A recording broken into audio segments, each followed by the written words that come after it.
Hello guys, അപ്പോൾ നമ്മൾ 26-ന് give വെച്ചിട്ടുണ്ടായിരുന്നു. അതിൻ്റെ റിസൾട്ട് ഇന്ന് ഞങ്ങൾ അനൗൺസ് ചെയ്യാൻ പോവാണ്.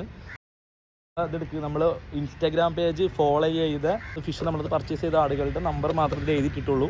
അപ്പോൾ ഇനി ഫോളോ ചെയ്യാത്ത ആൾക്കാരുടെ എത്ര പെട്ടെന്ന് ഫോളോ ചെയ്യാൻ നെക്സ്റ്റ് ഗിവ് വേയിൽ പാർട്ടിസിപ്പേറ്റ് ചെയ്യാം. അപ്പോൾ നമ്മൾ ഇത് എടുക്കുന്നില്ല, നമ്മളിത് പുറത്തുനിന്ന് ഒരാളെ കൊണ്ട് എടുപ്പിക്കുകയാണ് ചെയ്യുന്നത്. അപ്പോൾ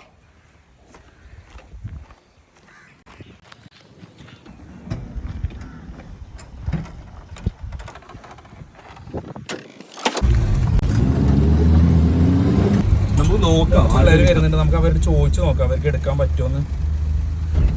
ബ്രോ ഇത് നറുക്കെടുത്ത് ഇത് എടുത്തോ.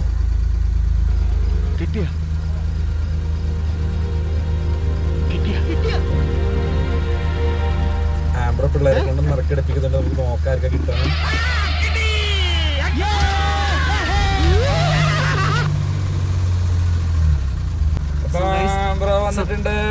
നമ്മൾ ആദ്യത്തെ നറുക്ക് സ്കൂളിലെ പിള്ളേരാ കേട്ടോ. അപ്പം നമ്മളത് ഒന്ന് ഞാൻ ഓപ്പൺ ചെയ്ത് കാണിക്കാം. ജൂപ്പിറ്റർ 10C ട്രിനിറ്റി ആരാണെന്ന് അറിയാവോ? അറിയില്ല, വിളിച്ചു നോക്കാം.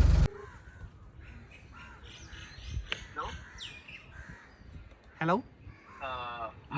ജൂപ്പിറ്റർ 10C ആണോ?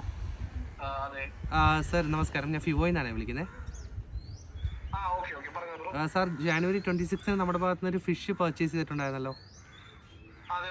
ഓക്കെ, അതിൻ്റെ ജസ്റ്റ് ഒരു റിവ്യൂ അറിയാനായിട്ടാണ്. എങ്ങനെ ഉണ്ടായിരുന്നു സർ സർവീസൊക്കെ? ഓക്കെ സാർ, മറ്റൊരു കാര്യമുണ്ട്, കൺഗ്രാജുലേഷൻസ്. നമ്മളൊരു ചെറിയൊരു നറുക്കെടുപ്പ് നടത്തിയിട്ടുണ്ടായിരുന്നു. അതിൽ താങ്കളുടെ ഫ്ലാറ്റാണ് സെലക്റ്റഡ് ആയിട്ടുള്ളത്. താങ്കളുടെ പേരൊന്ന് പറയാമോ? ഓക്കെ സാർ, അപ്പം നമ്മളുടെ ആ നറുക്കെടുപ്പിൽ സാറാണ് സെലക്റ്റഡ് ആയിട്ടുള്ളത്. അപ്പോൾ നമുക്ക് നാളത്തേക്കുള്ള പർച്ചേസിന് സാർ പേയ്മെൻറ്റ് തരേണ്ട ആവശ്യമില്ല. നമ്മളോടൊന്ന് ഫ്രീ ആയിട്ട് ഫിഷ് പ്രൊവൈഡ് ചെയ്യുന്നതാണ്. 1 kg. സോ 1 kg ഫിഷാണ് പ്രൊവൈഡ് ചെയ്യുന്നത്. ഓക്കെ, അപ്പം ഏത് ഫിഷ് വേണമെങ്കിലും സെലക്ട് ചെയ്യാം. ഓക്കെ സാർ, അപ്പോൾ അങ്ങനെ ഒരു കാര്യം ചെയ്യാം, നാളത്തേക്ക് സാറിന് മീറ്റ് ചെയ്യാം. ഓക്കെ ശരി.